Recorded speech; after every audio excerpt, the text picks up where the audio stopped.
سرکار دو عالم صلی اللہ علیہ وسلم نے اپنی زندگی کے اندر سیدنا صدیق اکبر رضی اللہ تعالی عنہ کو اپنے مصلی پر کھڑا کیا۔ قرآن کریم کے بعد اس زمین پر سب سے زیادہ جو پڑھی جانے والی کتاب ہے وہ مسلمانوں کی، مومنین کی، امت محمدیہ کی کتاب بخاری شریف ہے۔ بخاری شریف کے اندر حضرت امام بخاری رحمہ اللہ نے اس حدیث پاک کو کئی مقامات پر ذکر فرمایا اور مختلف مسائل اس سے ثابت کیے۔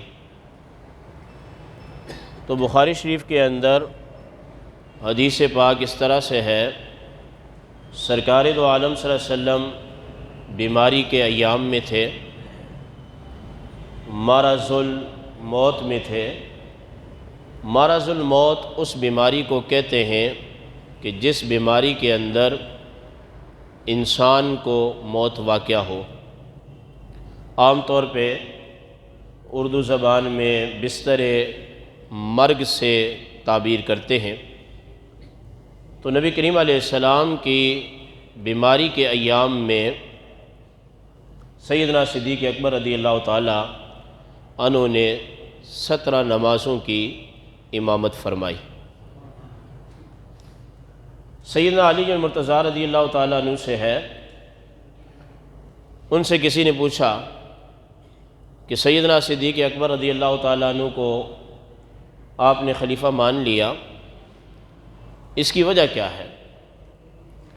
تو آپ نے جواب دیا کہ بات یہ ہے کہ حضور علیہ السلام نے اپنی زندگی کے اندر، اپنی حیات مبارکہ کے اندر اپنا جو مصلی تھا، جو امامت تھی، جو نماز کی، وہ سیدنا صدیق اکبر کے حوالے کی۔ دین کے اندر سب سے عام چیز جو ہے وہ نماز ہے۔ تو جب آپ نے مصلی اٹھا کے صدیق اکبر کے حوالے کر دیا کہ آپ لوگوں کو نماز پڑھائیں، تو میں سمجھ گیا کہ جب علی کی نماز پڑھانے کا امام اور علی کو نماز پڑھانے والا ابو بکر ہے، تو علی کے دنیاوی معاملات کا والی اور وارث بھی ابو بکر ہے۔ فرمایا اس لیے میں نے، سیدنا علی المرتضیٰ رضی اللہ تعالیٰ عنہ فرماتے ہیں کہ میں نے بیعت کی کہ اللہ کے نبی نے خود جو ہے وہ اپنی زندگی کے اندر ہمارا امام مقرر کیا۔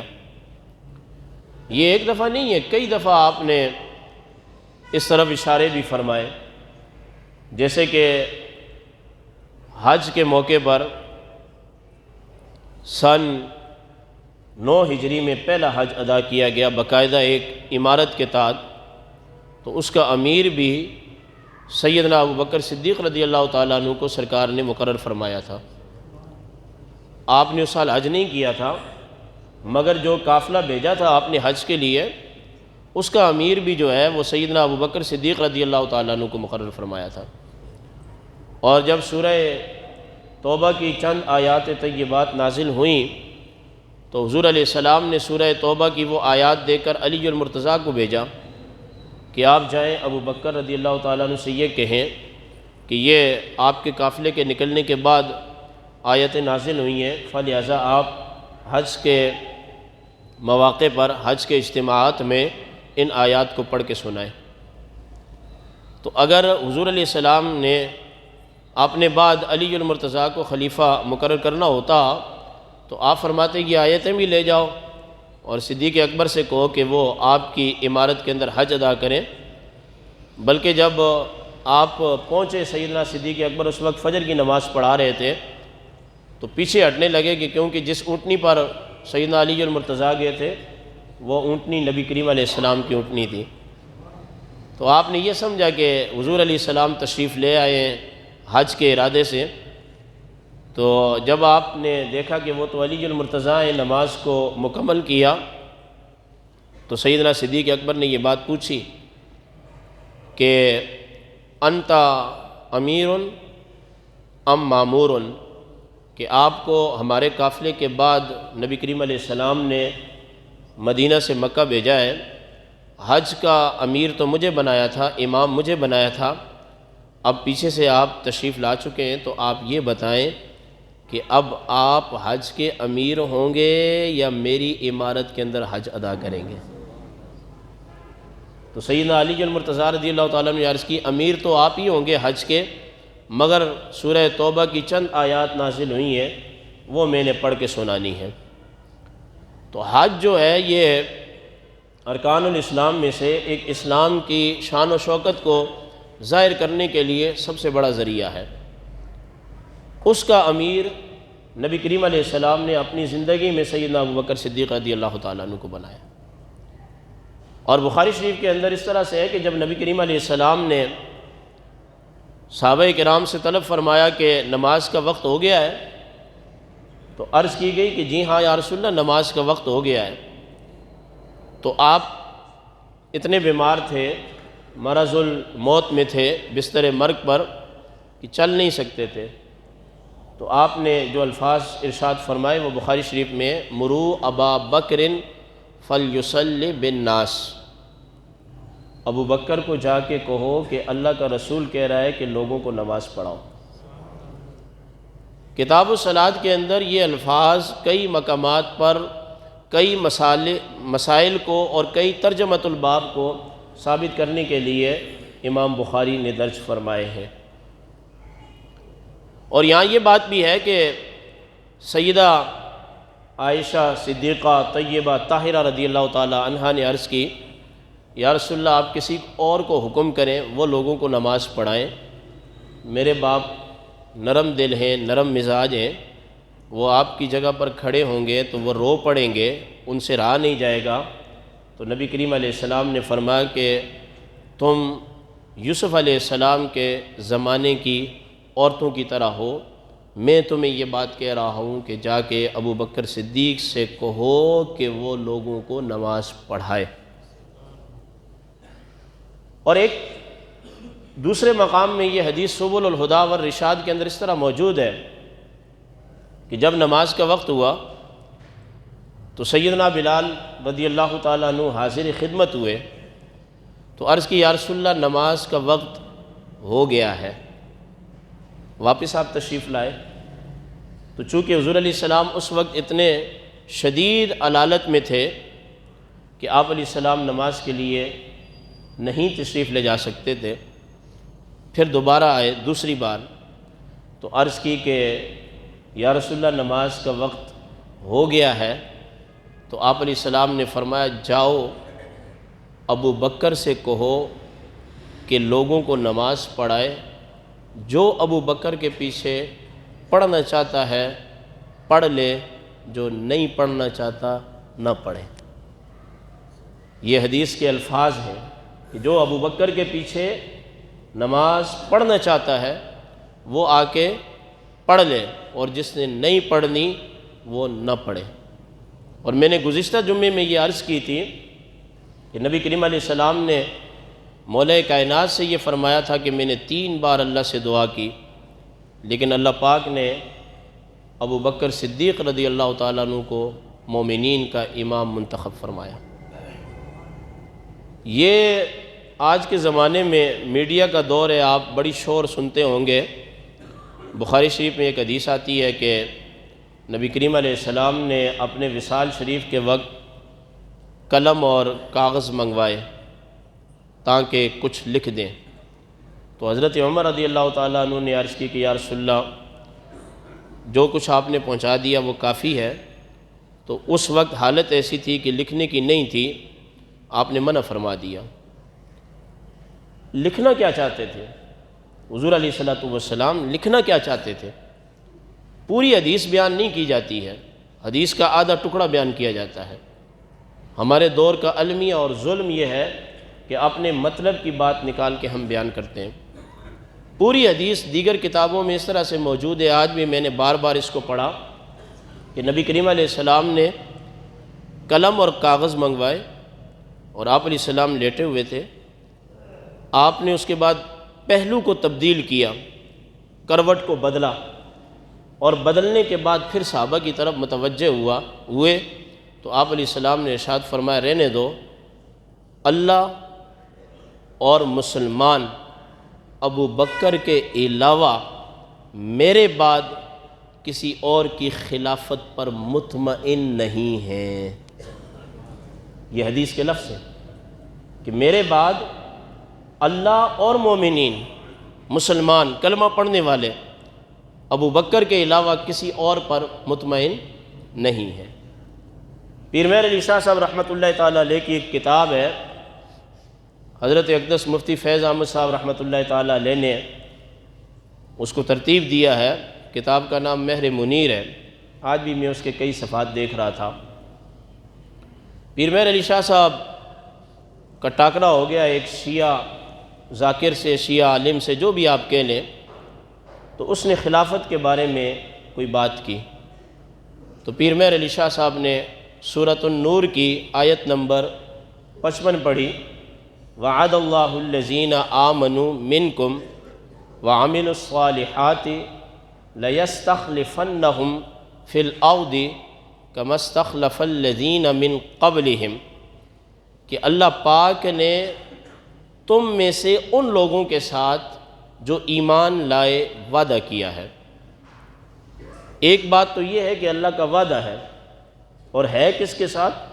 جو ایمان لے کر آئے ان کے ساتھ وعدہ ہے۔ وَعَمِلُوا الصَّالِحَاتِ، اور دوسری صفت ان کی یہ ہے کہ عمل صالح بھی کیے، ایمان بھی لائے، عمل صالح بھی کیے۔ پیر صاحب نے آگے قرآن پڑھا، لَيَسْتَخْلِفَنَّهُمْ فِي الْأَرْضِ، جو ایمان لائے اور عمل صالح کیے تو اللہ پاک نے ان سے یہ وعدہ کیا ہے کہ اللہ پاک ان کو زمین میں خلیفہ ضرور بنائے گا۔ پیر مہر علی شاہ صاحب فرمانے لگے اس سے مراد سیدنا ابو بکر صدیق، سیدنا عمر بن خطاب، سیدنا عثمان بن عفان، سیدنا علی المرتضیٰ کی خلافت مراد ہے۔ اور امام ابی حاتم نے یہ بات لکھی ہے کہ یہ آیت کب نازل ہوئی؟ فرمایا کہ جب مسلمانوں نے اعلان نبوت کے بعد کافروں کے ظلم کا سامنا کیا، مصیبتیں بھی آئیں، مشکلات بھی آئے، آزمائش بھی آئے، مکہ کو بھی چھوڑنا پڑا، گھر بار چھوڑنے پڑے، کاروبار چھوڑنے پڑے، تو آخرکار ایک دن صحابہ کرام نے نبی کریم علیہ السلام سے عرض کی، یا رسول اللہ اچھے دن بھی آئیں گے؟ یوں ہی جنگیں لڑتے رہیں گے، کاروبار چھوڑتے رہیں گے، کبھی اچھے دن بھی آئیں گے؟ تو اللہ پاک نے جبریل امین کو قرآن دے کے بھیجا کہ جاؤ میرے محبوب کو سنا دو، آپ کی تو ساری زندگی تلواروں میں گزرے گی، صبر میں گزرے گی، آزمائش میں گزرے گی۔ جتنا بڑا آدمی ہوتا ہے آزمائش بھی اتنی ہی بڑی ہوتی ہے۔ سرکار نے خود فرمایا کہ سارے انبیاء کو ایک چیز سے آزمایا گیا، اور وہ ساری چیزیں اکٹھی کر کے مجھ محمد الرسول اللہ اکیلے پر وہ ساری آزمائشیں نازل کی گئیں۔ جیسے ہم یہ پڑھتے ہیں نا کہ سارے کمالات انبیاء کے حضور میں جمع ہیں، جو سابقہ نبیوں میں ایک ایک تھا، فرمایا ان سب کمالات کو اکٹھا کر کے بھی مجھ میں ڈالا گیا، اور ان سب آزمائشوں کو اکٹھا کر کے بھی مجھ محمد رسول اللہ صلی اللہ علیہ وسلم کو آزمایا گیا۔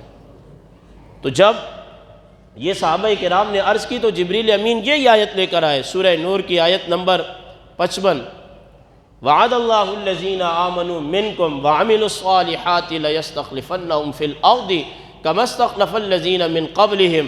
محبوب یہ آپ کے صحابہ کہتے ہیں اچھے دن بھی آئیں گے، تو آپ ان سے کہہ دیں کہ صدیق اکبر کی جو خلافت ہوگی وہ بھی اچھے دن ہوں گے، عمر کی خلافت کے بھی اچھے دن ہوں گے، عثمان غنی کی خلافت کے بھی اچھے دن ہوں گے، اور مولا کائنات سیدنا علی المرتضیٰ کی خلافت کے بھی اچھے دن ہوں گے۔ فرمایا اس سے مراد ان چار بزرگوں کی خلافت ہے۔ تو اس شیعہ کو جب آپ نے پیر مہر علی شاہ صاحب نے یہ جواب دیا نا کہ یہ صدیق اکبر کا نبی کریم علیہ السلام کے بعد خلیفہ بننا یہ قرآن سے ثابت ہے، پھر اس کو بڑے پیارے انداز میں پیر مہر علی شاہ صاحب نے سمجھایا اس نے کہا بات کو سمجھنے کی کوشش کرو، اگر ابو بکر صدیق رضی اللہ تعالیٰ عنہ سے پہلے علی المرتضیٰ کو خلیفہ بنایا جاتا تو ابو بکر قرآن کی اس آیت سے محروم ہو جاتے ہیں، کیونکہ ابو بکر رضی اللہ تعالیٰ عنہ کی موت پہلے واقع ہوئی ہے، تو علی المرتضیٰ کی زندگی کے ایام تو تھے نا، تو اگر ابو بکر کی موجودگی میں سیدنا علی المرتضیٰ خلیفہ بن جاتے تو ابو بکر صدیق رضی اللہ تعالیٰ عنہ محروم ہو جاتے۔ فرمایا یہی حال ہے حضرت عمر رضی اللہ تعالیٰ عنہ کا، وہ بھی محروم ہو جاتے۔ یہی حال ہے سیدنا عثمان رضی اللہ تعالیٰ عنہ کا، وہ بھی محروم ہو جاتے۔ تو اللہ پاک نے یہ جو قرآن میں وعدہ فرمایا کہ ہم آپ کے ان 4 غلاموں کو، 4 برگزیدہ ہستیوں کو آپ کا خلیفہ بنائیں گے جیسے اس سے پہلے ہم نے خلیفہ بنایا، فرمایا اللہ پاک نے ان کی زندگیاں بھی اسی طرح رکھی ہیں کہ پہلے نمبر پہ ابو بکر آئے، اپنی زندگی مکمل کی اور چلے گئے، دنیا سے خلافت مل گئی۔ پھر حضرت عمر آئے، انہوں نے اپنی زندگی کے ایام اور اپنی خلافت کے مکمل کیے اور دنیا سے چلے گئے۔ اور پھر سیدنا عثمان آئے، انہوں نے اپنی زندگی کے ایام مکمل کیے اور چلے گئے۔ اور پھر علی المرتضیٰ آئے، انہوں نے اپنی زندگی کے ایام مکمل کیے، چلے گئے۔ پیر مہر علی شاہ صاحب فرمانے لگے کہ اللہ کا فیصلہ یہ تھا کہ محبوب کے بعد ان 4 کو محبوب کی طرز پر حکومت بھی دینی ہے اور مسجد نبوی کا مصلی بھی دینا ہے۔ اگر تیسرے نمبر کا آتا تو پہلے نمبر کا محروم رہتا، چوتھے نمبر کا آتا تو دوسرے نمبر کا محروم رہتا۔ الغرض اللہ یہ چاہتا تھا کہ محبوب آپ نے جو زندگی گزاری ہے نا، آپ کے بعد آپ کے مصلی پر ابو بکر ہوں گے، پھر وہ چلے جائیں گے تو عمر ہوں گے، وہ چلے جائیں گے تو عثمان ہوں گے، وہ چلے جائیں گے تو علی المرتضیٰ ہوں گے۔ وہ شیعہ جو ہے وہ مبہوت ہو کر رہ گیا کہ پیر مہر علی شاہ صاحب نے ایسی جو ہے وہ توجیہ بیان فرمائی۔ سیدنا عمر بن خطاب رضی اللہ تعالیٰ عنہ سرکار کے وصال کے بعد تشریف فرما تھے، تو انصار نے کہا کہ ایک خلیفہ ہم میں سے بنا دو اور ایک خلیفہ ہم میں سے بنا دو۔ مہاجرین نے کہا، تو سیدنا عمر بن خطاب کھڑے ہوئے، فرمانے لگے کہ جس بندے کے اندر یہ 3 چیزیں ہوں گی میں اس کو خلیفہ نامزد کروں گا۔ یہ 3 چیزیں لائیں۔ 3 چیزیں کون سی؟ فرمایا قرآن کریم نے صدیق اکبر کو ثانی یسنین کہا ہے کہ جب غار ثور میں تھے تو نبی کا ثانی صدیق اکبر کو اللہ کا قرآن کہہ رہا ہے۔ پہلی بات قرآن صدیق اکبر کو ثانی یسنین کہہ رہا ہے، اور دوسری بات اذ ہما فی الغار، کہ جب وہ غار میں تھے تو دونوں تھے، ہما ضمیر دونوں کی طرف جا رہی ہے، یہ دوسری بات ہے۔ اور تیسری بات یہ ہے لا تحزن ان اللہ معنا، کہ اللہ کے نبی نے فرمایا اور قرآن میں یہ بات نازل ہوئی کہ غم مت کرو، اللہ ہمارے ساتھ ہے۔ اگر قرآن ان 3 باتوں کا نبی کے وصال کے بعد کسی کو کہہ رہا ہے تو اسے خلیفہ بناؤ، ورنہ ابو بکر کے علاوہ کوئی بھی مصلی رسول پر نہیں آ سکتا، چونکہ اللہ اور اس کے رسول کا فیصلہ یہ تھا۔ تو اللہ تعالی ہمیں عمل کی توفیق دے اور شان صدیقی کو سمجھنے کی توفیق عطا فرمائے۔ وآخر دعوانا الحمدللہ رب العالمین۔